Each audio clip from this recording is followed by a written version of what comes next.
You're listening to the Cyber Cafe for Wednesday, May 22nd, 2014. Pull up a seat and grab your favorite caffeinated beverage, because on today's show we'll be discussing glass overpriced, iOS apps on Android, Google takes the lead, Moto 360 claims they are the winner. What won't believe Game of Thrones does this? What? Hold on. What won't believe Game of Thrones does this? I think I meant to say we. Now let's fix that real quick. I can't edit a live broadcast. All right. So, uh, that, that can be fixed later. you Are we won't still live? believe. Yeah. What do you want me to? There's no pausing a live broadcast, dude. Oh yeah, okay.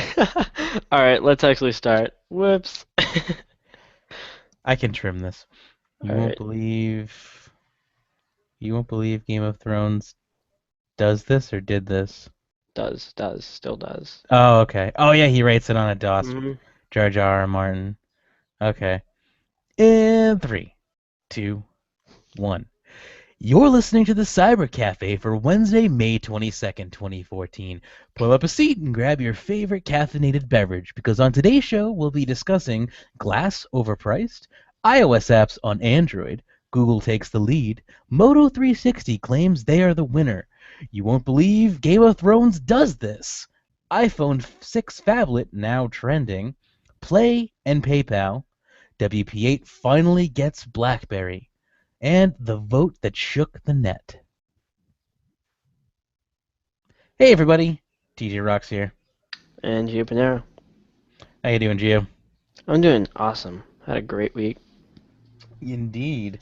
Back for another edition of the Cyber Cafe. It looks like you found some pretty interesting articles this week. I haven't had a chance to go over all of them yet, but looking at these titles, I'm pretty excited to get into some of these. So the first article you brought to my attention here was the new Google Glass teardown claims the device only costs $150 to make, and this is coming from Mashable.com. It says here, a complete teardown of Google Glass, Google's $1,500 wearable computer, conducted earlier this month, reveals that the price of the components adds up to just $152.47. Excuse me. The teardown performed by IHS found that most expensive part of Google Glass is the frame, which the company priced at $22. Quoting here, it says, "Today's Google Glass feels like a prototype," said Andrew Rasweiler, Senior Director of Cost Benchmarking Services for IHS, in a statement. "The design employs many off-the-shelf components that could be further optimized. If a mass market for the product is established, chip makers are expected to offer more integrated chipsets specific to the application that would greatly improve all aspects of performance, including processing speed, energy efficiency, weight, and size.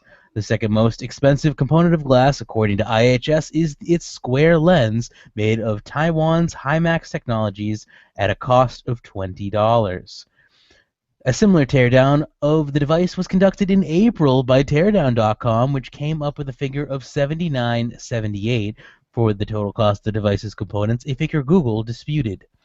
So, wow. Yeah, scroll up a little bit and click on that chart real quick. Okay.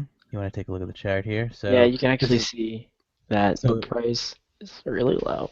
So for those of you who are watching this on YouTube, which is now a feature of the show, you can actually see the chart right here, or you can click the link and actually see the article for yourself in the show description.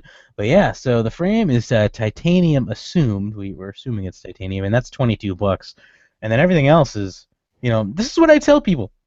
It's like I broke my phone the other week, and people are like, "Oh, screen replacement. Oh, it's so expensive. Those LCDs are so expensive." They're really not that expensive.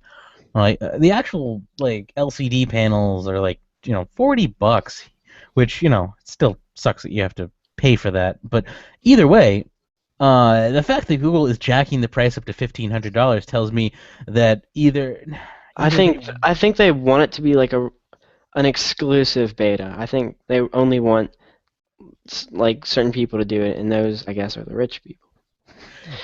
Yeah, I mean, it does have to. It is kind of a commitment where you have to all right, I'm shelling out $1,500 for this. I'm serious about, using this. You don't Yeah. throw around $1,500 for something that you're going to use occasionally. Right. So, Glass is still in a beta, pretty technically. I think this is just the early invite price. If you want Glass, you pay $1,500. You can get it now, or you can wait for it to come out. It'll probably be $300, $400 when it comes out. exactly. And And also, a high price of $1,500 is also good to help recoup research and development costs. So very true. a high price may initially be the case just so they can recoup their losses. However, Google, we all know, is not a company that is by any means suffering in the financial department. So that's just speculation on my part. I think the high price is more along the lines of trying to create a hype and maybe kind of take advantage of that like Apple factor that Apple does to its products. So it's like here's a $3,400 laptop that you can get with Windows on it for $800. So I think that they might also just be trying to create a cult following community, which is kind of what you were saying. It's not for those who are not serious about the world of glass, which At I would least not love to until be it's in. made for the general consumer. Yeah, I mean, I Like this can. is, yeah, this is still Explorer Edition. Yeah, I can't wait though. I would. Having an augmented reality is going to be so amazing to just be able to like get information on things as you're walking around. It's like, oh, what's that building? And it's just like, oh, it's the Wait for Prudential Center. wait for smart contact lenses. I know those are pretty awesome as well. Isn't Google working on those as well? Yeah, but right now I think they're only for diabetics, and I don't think diabetics can wear contact lenses, so it's a little Really? contradictory. Yeah, it's to tell like Yeah, it's for the blood glucose level, but I didn't know exactly, but diabetics. yeah, I don't think diabetics can wear contacts. I think there's like something about I don't know, but I do eventually think that they're going to advance on that and not kind of be like glass version like 4 or 5. You know what I mean? Yeah. How long do you think it's gonna take if you had to like estimate? When do you think glass is gonna hit the market for consumers? Uh, I'd say probably early 2015, late 2015. I can live It could that be long. this year. It could be this year. I don't know. I think this year might be a little too soon, but Yeah. I would love it if it was this year and it was that price. Ah, that'd be awesome. Anywho, move along here to Columbia University students create software allowing native iOS apps to run on Android devices. This is pretty cool. Definitely. For some time now, iOS users have cited the quality and quantity of third-party software available for the platform as an important factor in their choice of mobile devices. Over the years, Android has amassed its own collection of apps, and users have continued butting heads over which system had the better selection. Now, 6 Columbia University students have bridged the gap between the two platforms with something called Cider. Not to be confused with other Cider software for the OS X, the Android version of Cider essentially fools iOS applications into believing they're running on an actual iPhone or iPad. The video below, which you can see here, is a demonstration, so you can actually check it out. But oh, look at that. It's on like one of those stupid phablet devices that I hate. And it's running some sort of Apple application. That's pretty nifty. So it's kind of like wine for... I've never Yeah. heard of cider, to be honest with you, but I haven't apparently either, but I am. This is what it reminds me of. It reminds me of like wine, but for Android to iOS or that's iOS to Android. that's actually really interesting. I would assume you would have to have a rooted device to do this. It doesn't say. This doesn't sound like something you could do with stock Android, though. Definitely not with stock Android. I think you might need to be rooted, but it doesn't Well, mention I that. don't know. So You might not be able to. You might not have to be rooted. yeah, I don't know. I don't know. I have no idea. All I know is this sounds really, really cool. I like the first comment here. If they release this, the lawsuit will come so fast. I mean, this is just some students playing around. You're never gonna like see this for sale. It's just like if you want it, it's there. But I don't know. I can understand why I someone don't would. understand why there'd be lawsuits. Wouldn't you still have to buy the app from iTunes? Wouldn't Apple still be making money from you? Yeah, but you're accessing copyrighted content I see what you on a mean. device that it's not licensed for, and blah blah blah blah blah. People are, Apple is notoriously litigious. Yeah, they sue everything Yeah. for everything. So I could totally see them suing a company over something as small. They sued the crap out of Samsung for having a little center button that looks remotely similar to theirs, and I one, know. I might add. So yeah, I don't know. Is there anything else you wanted to add about this article, or just Not really. cool I just little thought it find? was really neat and Yeah, a cool like little this. find. Definitely something to talk about. Google surpasses Apple as the world's most valuable brand. We feign surprise. This one coming from Fandroid.com. After 3 years of dominating the #1 spot in Brand Z's The Top 100 Most Valuable Global Brands rankings, the king has just been dethroned. According to their 2014 rankings published today, Google is now the top dog after growing a whopping 40% last year and carrying a brand value of $159 billion. Apple? Well, they're still doing quite well for themselves, occupying the #2 spot, declining 20% to $148 billion. According to Millward Brown Optimore VP Oscar Yon, it's Apple's lack of innovation and groundbreaking new products that has led to their decline. Death of Steve Jobs. Creating products that merely are evolutionary and no longer revolutionary. As Apple stagnates, Google, on the other hand, with their Google X Lab ventures, is constantly moving forward. Look no further than groundbreaking new products like Google Glass, Project Ara, self-driving cars, and their Wi-Fi balloons, good old Project Loon.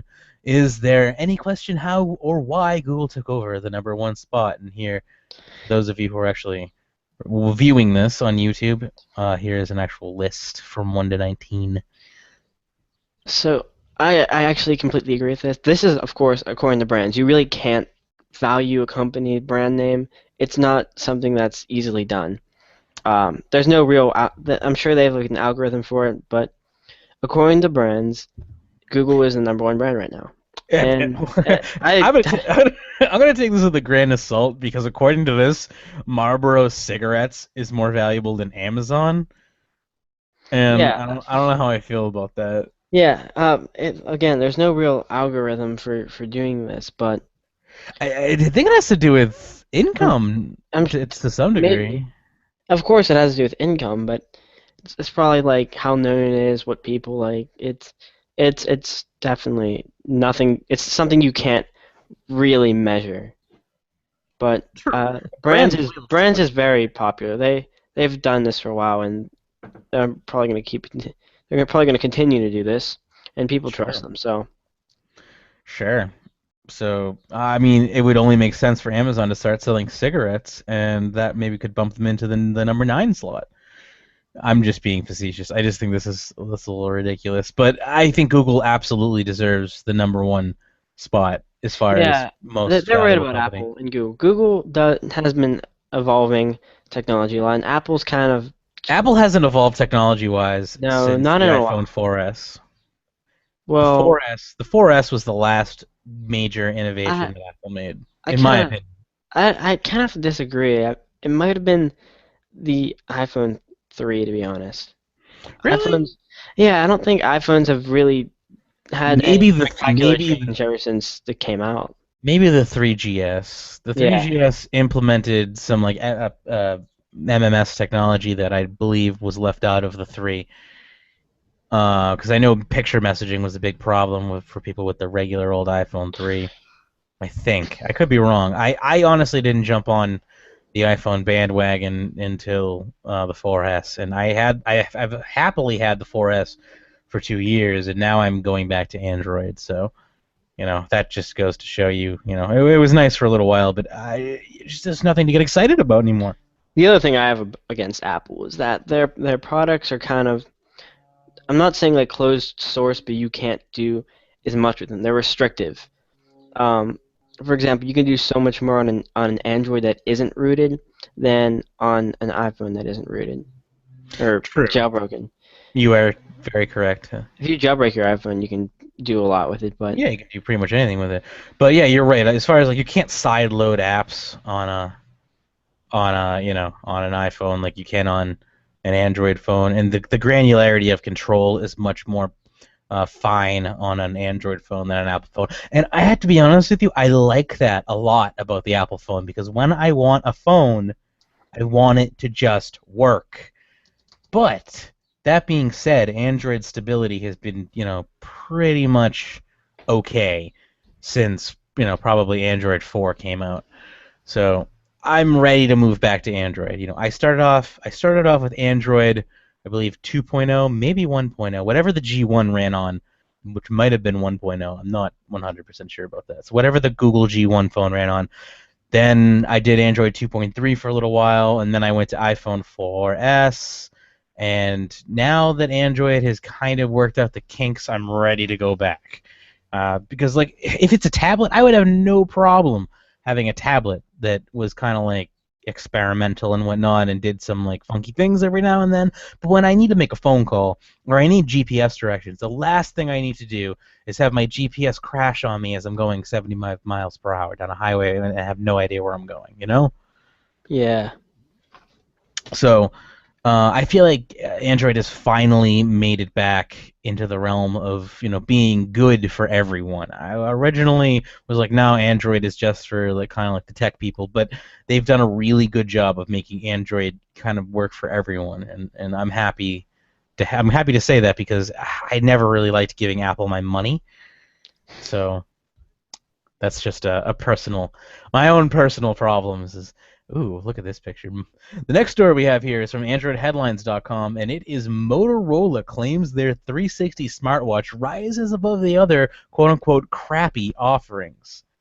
So that's a beautiful watch. It's very sleek. It looks like it's almost made of like a titanium with a glossy finish on the watch, and then the body is kind of like a gunmetal black. Like, it's just beautiful. Right. Anyway. Actually, yeah, I Uh-huh. was gonna say one of my favorite things about it is it doesn't look like the Pebble or a geeky watch like that. It has a nice round screen, and it just looks really nice. It actually looks like a real watch. It does. It does. You I could have fool to say. someone. It looks very nice. Yeah, no, I have to say that, yeah, this is very nice. Now this screen that I'm looking at, is that an actual LCD panel? Yes, that is not That actually a watch. that is so cool. So it's like it projects an analog watch onto the little LCD screen, and it looks like Yeah. a that is beautiful. Anyway, continuing on here, it says the new buzzword wearables describe many items, including smartwatches, bracelets, bands, monitors, and much more. And even though they are everywhere in the media, they are still relatively new. Manufacturers such as Pebble, Sony, and Samsung have rushed products to the market only to find they were not fully embraced by the public. Oh, we wanted to be excited about them, but to be quite honest, most are less than inspiring. I said it a little nicer than Mark Randall, Motorola's Senior Vice President of Supply Chain and Operations, who spoke exclusively with our source, Trusted Reviews, and said Moto 360 is a really cool device that we think solves a lot of problems that no one else has solved in the wearable space. We look at the 360 and we look at what everyone else has done in that space. To be honest, we think they are pretty crappy. That's harsh words. So, whoa, pretty crappy, he says, and he may be correct. He would be including the Samsung Gear 2 and the Sony Smartwatch 2 into that crappy category. Maybe that is a little harsh, but uninspired, limited in their usefulness, and clunky are certainly valid descriptions. The smartwatches are unusually large. After all, you need a large enough display to make it easy to see, and up until now, many finger gestures were needed in order to use the apps on the device. Besides being large and clunky, they still have little style to them. A watch, if nothing else, is a fashion statement of elegance and design, and many people who have the money to accessorize simply do not want to wear what definitely looks like a mini smartphone strapped to their wrists, which is very true. Yeah, I hate the square. It's so it's just so stupid looking. Yeah, what they've done with this, like, I'm just, how much is this gonna be? That has not been announced. I'm guessing in the 3 to 500s, but it could be more. Yeah, like I would say It this is looks probably really gonna be nice. $499.99. That's That's my guess, that's about a, $500. I don't know. I think just because of how well it looks, I would actually think that'd be worth it. Yeah, if you have $500 to, spend, sure, it's totally worth it if you have some disposable income at hand to go and, say, hey, here you go. Here's half my freaking paycheck for a watch that I'm gonna probably sit on and break. So, but still, I love it. It's beautiful, and I It's want it. amazing. I really want it, but I'm a techno geek. I want everything. But the thing is, this doesn't look like something a techno geek would wear. It doesn't. That's why I like it. But I love the idea of smartwatches. And I had a smartwatch before smartwatches were cool. Like I had an old Casio smartwatch that had that had the ability to like take pictures and had GPS and tell the time and all that stuff. And it used an infrared connection. It was even color. It was color LED. Like, and it was $300. So I guess screw me. I'm the one who just said I don't want to spend that kind of money on a watch when I already have in the past. Anywho, moving along here, George R. R. Martin writes with a DOS word processor. The Game of Thrones author confesses on a chat show that he still writes all of his books using WordStar 4.0 on a DOS machine. That is awesome. It's it's almost impressive. Yeah, I mean it's almost as impressive as like using an old school, I almost said calculator, an old school typewriter. I mean, honestly, I think I might trust a typewriter more than a DOS machine to not crash. It's like, anyway, it says here, the next time someone makes fun of you for never updating Microsoft Word or for still typing on an old iMac, consider yourself on the cutting edge compared to George R. R. Martin. The Game of Thrones author confessed to a late-night talk show host, Conan O'Brien, that he prefers to write his popular books on a DOS word processor instead of his latest laptop. I actually have two computers, Martin told Conan. I have a computer I browse the internet with, and I get my email on, and I do my taxes on. And then I have my writing computer, which is a DOS machine not connected to the internet. I use WordStar 4.0 as my processing system. For readers too young to remember WordStar, it was released in the late 70s from MicroPro. Its text-only display, mail merge, and WYSIWYG interface editor made WordStar popular throughout the 80s for usage on word processors. I'm going to tell you real quick, I actually have had a chance to work with WordStar. My grandmother had one of these machines that did DOS and WordStar, and that's all it did. How it works. So it works. It works. It is like it was one of those old green terminal screens too, which I think is optional. That was just the capabilities of the monitor that they had at the time. But yeah, no, I remember this vaguely. When I say remember this, I was probably about like 6 or 7. So as good as my little 6 or 7-year-old mind can possibly translate this far into the future. So that was like legit almost 20 years ago. Anyway, I actually like it. It does everything I want a word processing program could do, and it doesn't do anything else. I don't want any help. I hate some of these modern systems where you type a lowercase letter and it becomes a capital letter. I don't want a capital. If I wanted a capital, I would have typed a capital. I know how to work the shift key. Yeah, good for him. And you know what? I actually really like the fact, because I have to say, when I yeah. I would just like suggest that he used Google Docs like I do, because that, as far as I'm aware, does not correct them. It will Well, fix. I mean, he does. I don't know. he said he doesn't state that this is one of his reasons why, but this is the reason why I like this: distractions. And he mentions this like it's not connected to the internet. He kind of underlyingly said that the machine does not have access to outside distractions.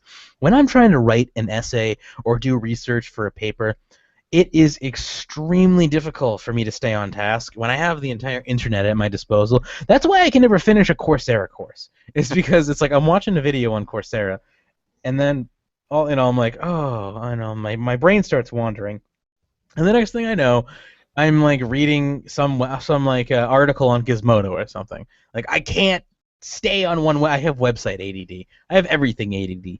I have Could a have just said you really have ADD. I do. I have ADD. I have really bad ADD, and honestly, I could see why you'd want to work on a machine that didn't have that type of capabilities. However, that also affects a lot of other things as far as your ability to proofread and things like that. So, either way, I think that George R. R. Martin is he's definitely an eccentric individual. Yeah, he's unique. So, that's an interesting little article you found there. Moving along here. Oh, do I have to actually try and pronounce this? Svartling.net? This article is from Svartling.net. There will be choices. iPhone 6 phablet will enter the fastest growing smartphone category. So this is an interesting way. Oh, this is an interesting way to start off an article here. So it's quoting. Canalys writes, and this is quoting. Smartphones with 5 and larger inch screens, that's 5-inch screens and larger, grew 369%, a substantially greater rate of growth than the overall market. Worldwide, they represented just over a third of shipments, which would be 34%, and in Greater China, the figure hit 39% and 43% in Asia Pacific. Consumers now expect high-end devices to have large displays, and Apple's absence in this market will clearly not last long. It is notable that the 5-inch and above displays featured on almost half, or 47%, of smartphones with an unlocked retail price of $500 or more. Of the remaining 53% of high-end smartphones, 87% were iPhones. So, whew. He goes on to continue to say here, I can understand that the phablet category grows and grows. It's a perfect device for those who just want one device instead of two. I've been there, they say, and I think that Apple has realized that the iPhone is their most sold mobile device. Well, considering it's their only mobile device. Well, iPod Touch. That's not. And I guess that's technically when I think of mobile device, I think of a phone. Yeah. Yeah, I don't think of MP3 player. So I guess. Anyway, and to keep it that way, they need to satisfy those that just want one device and not both. And see, but what about the iPad Air or the iPad Mini? Like that's basically a phablet, or could yeah, but be. It's not a phone. But they could just add phone capabilities to it. Like, you can just add phone capabilities to it if you really want to. If you get a cellular iPad Mini and just use Google Voice or Skype or anything like that, I don't know. I think people are. Look, I think it's ugly. Like, does anyone need a phone that big or a tablet that small? I like it, but I don't. I would never want one of those. It looks awkward. It looks like. I think it looks better. It looks like a tablet going through its teenage growth spurt, and it just hasn't quite made it into grown-up tablet world. I like it. I do. I'll admit it. I think. I don't know. I don't like the iPhone in general. This article basically goes to say that they think that the only reason the iPhone didn't sell as well is because there wasn't a larger version. The screen was really small, and I think that's. I do. I think it has. The iPhone 5 has a very tiny screen. It does. I think that it didn't sell very well is because everyone's perfectly happy with the earlier version, and there's no need to upgrade. Like, it's just not worth the money. Like, they're not offering any compelling features. From the 5 to the 5S, there is nothing compelling to go from the 5 to the 5S. There really isn't that much besides a taller screen. Is the screen even any taller from 5 to 5S? Oh yeah, it's 5 to 5S. There's nothing. No, it's not. 5 to 5S, there's nothing. From 4S to 5, yes. You can see this picture if you're looking at it, if you're actually. If that's the 4S, then the 5, and then that's a phablet that they've mocked up. No. The left is the 5S. The middle one is the actual new iPhone. That's the iPhone 6. It's going to be taller and wider, and the screen's not going to have like a margin on the side, which I like that. I do too. I think that looks very nice. I agree. They definitely. What's the end one? Is that a mock-up? The end one, the one on the end, is the actual phablet. So that's a mock-up. It's not real at the moment. Mm-hmm. They haven't. This is not an announcement of a phablet. So that has to be photoshopped, or a leaked prototype.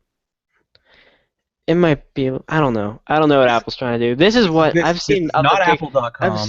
I've seen other pictures of these iPhones, and this is what everyone seems to think that they look like, with no screen margin and stuff.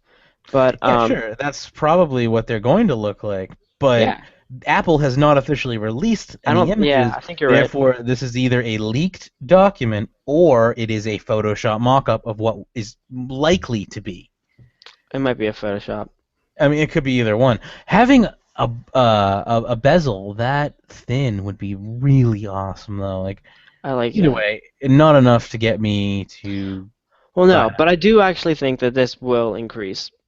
A lot of people will buy it just because of the larger screen. Sure. Um, That was one of my major complaints. Is like I still use my iPhone for some things, and going from the iPhone to the Galaxy S2 is like a joke. because the screen is so tiny. Yeah, absolutely. And even just one thing I have to say is we talked about this on the last show. The colors are beautiful on the S2 and above, and This, I'm actually thinking they're going to be better on this on the iPhone than they were on the iPhone I 5S. I I think they're going hope to be much so. better. My friend came over yesterday, and he had the S5 that he just upgraded to the S5. It is beautiful. I love it. And he, of course, made me feel completely jealous and was like, "Oh, can I wash my phone in your sink and all this stuff?" And because it's waterproof and it's beautiful. I want it so bad, but it's like $800, so no, thank you. I'm not spending $800. But as soon as I have the ability to, I'm gonna go get myself into a nice 2-year contract with Verizon because I'm an idiot and haven't learned my lesson about contracts yet. I think when I get the money, I'm going to get the Moto X or the Nexus. I Yeah. like the Moto X a lot. I really do. When was the Moto X released? I think it was late last year, so it might be due for another one. Yeah, that's what I don't know. The Moto X was 2012, man. Oh, it was 2013, August 2013. Company's products after its okay. Oh, you're right, 2013. So yeah, it was last year. So yeah, we're due for another one. So I Yeah, might wait. I would wait on But that. it is nice. I like it a lot. It's a very nice phone. Yeah. Yo, it is a good phone. I think the Moto X, did the Moto X come after the Moto One, or what am I thinking? The Is the Moto X is HTC the One? newest. Is their new high end I'm one. thinking of It came before it. No, the old HTC one. yeah, the HTC One got taken over by the HTC M8, right? M8's the new one, right? Yeah, it was the old one was the M7 actually. No one Oh, knew it really? as that though. Yeah, okay. Oh, the M8 is nice too. Oh yeah, I'd get the M8. Yeah, I'm looking at some pictures of it, and the M8 looks nice as well. But I don't know, HTC. I've had HTC phones before. N- I know where you're going with this. HTC phones, they weren't that great. But the No. M8, trust me on this, the M8 is a very, very nice phone. A good high-end Android, and it's probably my third favorite Android. If I What could, the heck? Can you program the back LEDs yes, or the something? the back has like you can actually get like a case that actually has LED dots in the back, and it's called the dot display. So, I want that. I don't know. Anyway, I'm just a total geek, and I need to have everything. Anyway, moving along here to 95google.com, and they're saying Google Play Store updated with interface tweaks and PayPal billing support, which is awesome. Although I literally could have used this the other day because it was like this is a couple days too late for me because I needed to buy an Android app and I didn't want to link my bank account to it, and I was like, I'd rather do my PayPal account, and now here we go. You're about a week too late, Google. But thank you anyway. So, again, this is earlier this afternoon. Google announced that it was making several improvements to the billing capabilities of the Google Play Store. And now the company has updated the entire Play Store app to go along with it. Pushing the version number 4.8.19, the update adds a new interface tweak to the app in addition to the billing capabilities previously announced. The first thing you'll notice in the app is that the headers on the page throughout the Play Store have been changed. Instead of being a solid color like in the previous version, the updated Play Store app now has transparent title bars that don't interfere with the header images as much. Although for some reason, the new title bars don't appear to apply to every interface in the app. There's also a new section on pages for individual apps called Additional Information. This section lists the latest versions, install size, content rating, and an option to display app permissions. Finally, the button sizes of the Play Store have also been tweaked and are now slightly larger, making them considerably easier to hit. The Play Store update is rolling out now, but may take a while to hit your device. Head over to Android Police where you can download the APK if you so choose, or by now I'm sure you will have no problem getting it, from the update service. So cool. That's good. That's a hmm good thing. I'm gonna probably once my phone gets repaired, I'll probably do that. God, I just want the freaking S5. I'm such a whiny jerk when it comes to consumer technology. Anyway, anything to say about this, or do you just wanted to bring this to people's attention? This is definitely something that just needs to be brought to people's attention. It's a very nice feature. There's not really much to talk about with it. It's very nice and it needed to be there, but it's not really something that's talk aboutable. Indeed, I agree. That's definitely good to bring that to note, though, especially for someone like me who I actually would prefer to use PayPal over. I never thought those words would come out of my mouth. Is this some sort of nightmare world? I freaking hate PayPal, but now that I do a lot of my stuff through PayPal now, which is just like, oh god, whatever. Anyway, Windows Phone beats BlackBerry in North American web traffic. So it's the Misfits, Battle of the Misfits. Traffic from Microsoft's mobile OS has been flat, but BlackBerry's share fell, according to mobile ad network Chitakata. I'm not even gonna try it again. I think it's Chitika. Chitika. Yeah, you're right. Chitika. Chitty Chitty Bang Bang. BlackBerry and Windows Phone. So it looks like BlackBerry.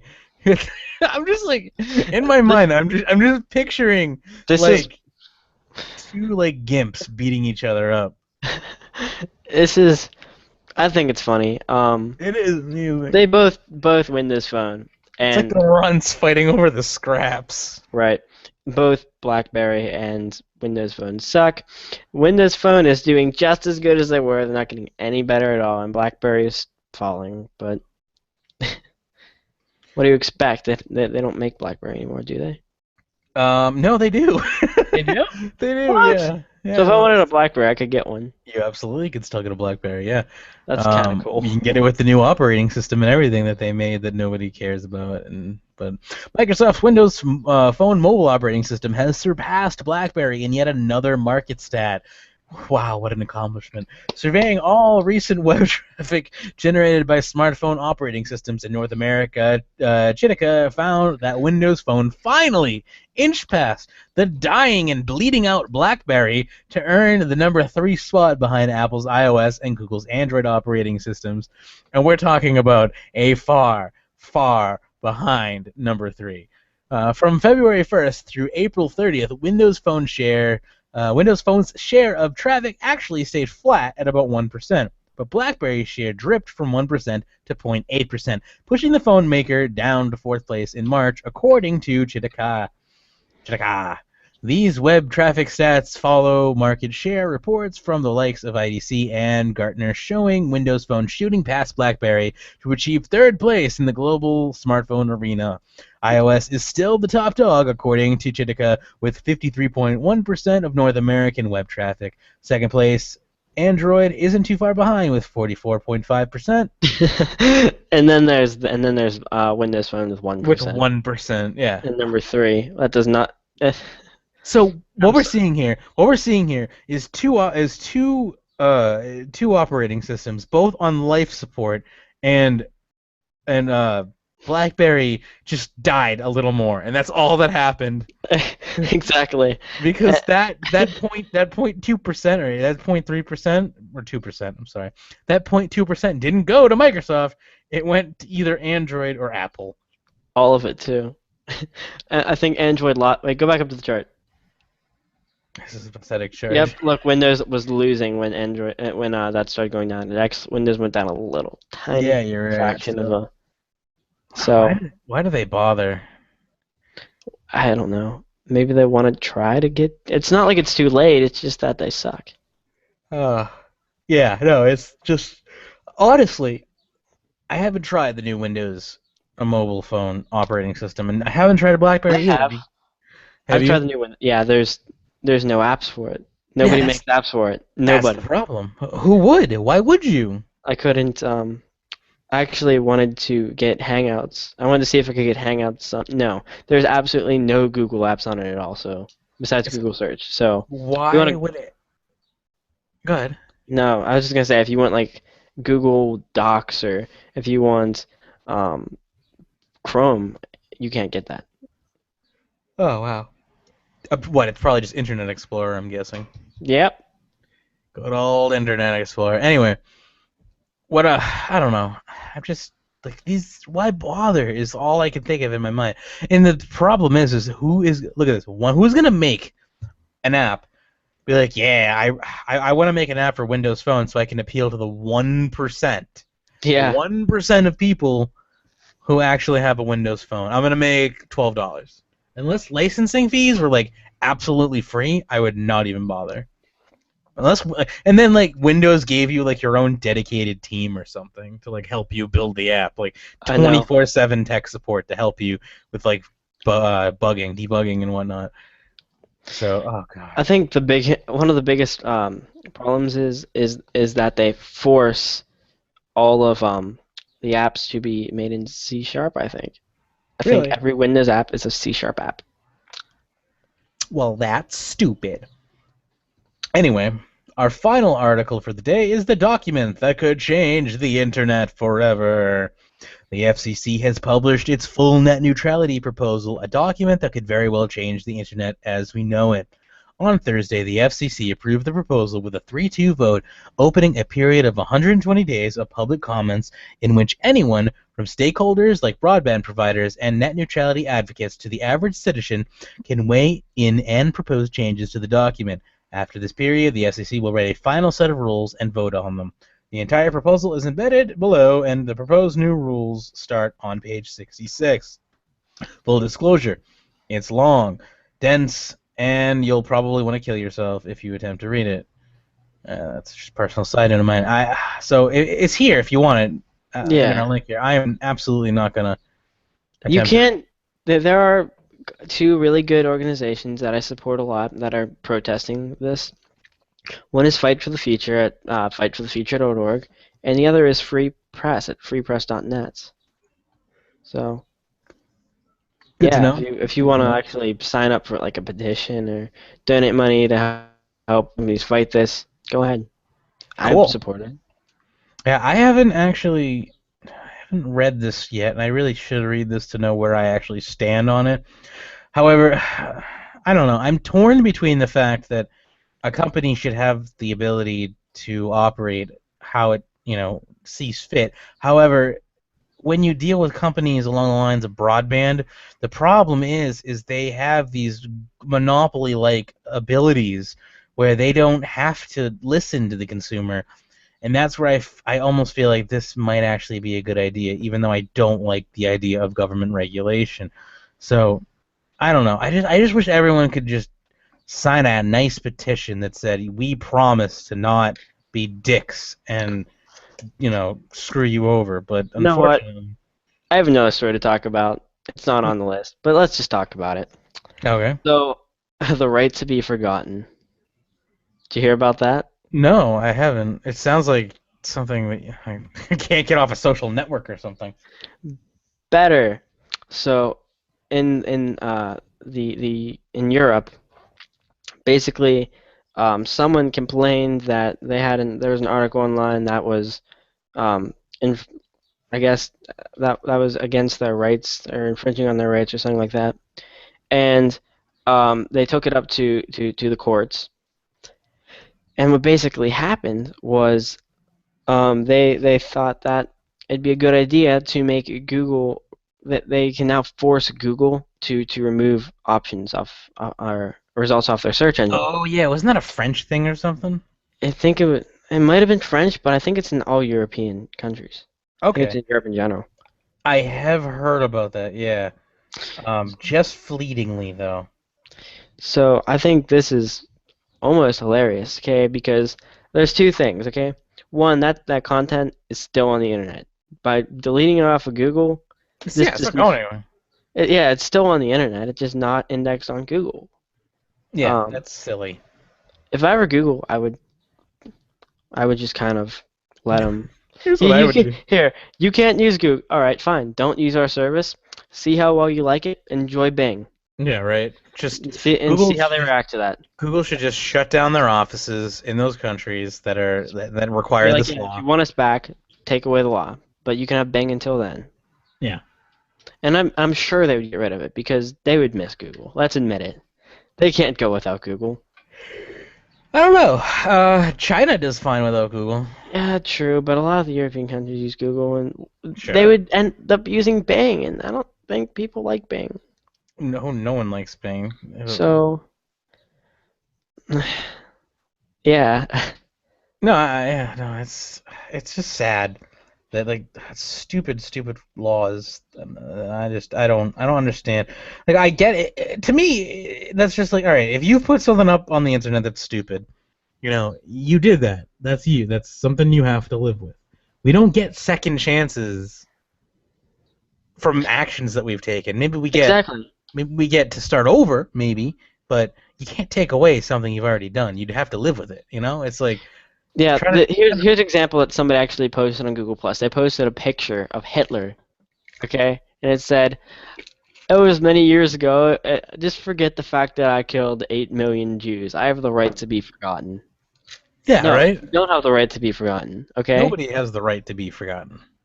Exactly. And another person who's actually brought this to the courts is a doctor who actually is getting bad reviews by patients, and he doesn't want his bad reviews on the internet. Doesn't want them Mm. indexed. Oh, poor baby. Maybe he should stop being a crappy doctor. Yeah, exactly. It's just like it's ridiculous. If you're if you do something online, treat everything you do online as if you were doing it in public. Take the necessary precautions that you would take out in public to protect your privacy as you do online. Don't expect that just because the stuff is going through a wire doesn't mean people aren't going to see it eventually. Yeah. It's like have a little bit of freaking. First of all, you don't walk out in public and just like start cursing and swearing at random people that you meet down the street. Like people think that they're anonymous online, and they take on this whole new persona. That's the first thing that people just need to stop doing as a whole, because the internet needs to be treated like an extension of the real world and not this elusive realm, because it's not. It's just another part of reality that exists in a binary state, and people need to treat it like that, and not like it's their way to get out frustrations and feelings and post things that they think that they can just will never be tied to them, because guess what, everything you do is in some way tied to you, unless unless you take the necessary precautions, and then even then nothing is guaranteed. Exactly. So in all honesty, the best policy to take on the internet is not, oh, Google, take this down for me. It's, oh, think twice before you press the share button or the upload Or button or the or send button. or you're a bad doctor. Yeah. Well, yeah, yeah, exactly. I mean, that's just 21st century technology. Like, look at Yelp. It's like it's the same idea. I mean, you can rate your professor for all they care, and it's like, some people are gonna have opinions, and not all of them are gonna be nice. Yeah, it's called freedom of speech. It's Exactly. a human right at this point. You would hope so, but a lot of countries would say that it's not. So Well, you know, it is, but other countries will still restrict it. But it still is. no, Doesn't make it not. no, it just makes them wrong. Yeah, exactly. So, anywho, anything else you want to talk about before we wrap up this edition of this Cyber Cafe? Not really. Alrighty, well, you can find us at thecybercafe.org, or if you want to follow us, we got facebook.thecybercafe.org, twitter.thecybercafe.org, gplus.thecybercafe.org. You can also donate to us at donate.thecybercafe.org. Help us keep the website up and running, and hopefully, now we're going to try this new YouTube thing, so it will be super cool if we could actually have this on YouTube as well as the website. So if you're listening on iTunes or via the website, you will soon be able to reach this via YouTube as well, if you find that to be more convenient. That's a big hopefully. I think this is going to work out fine. So that is it for this edition of the Cyber Cafe. Thank you very much for listening, and we'll be back next week for another edition of the Cyber Cafe.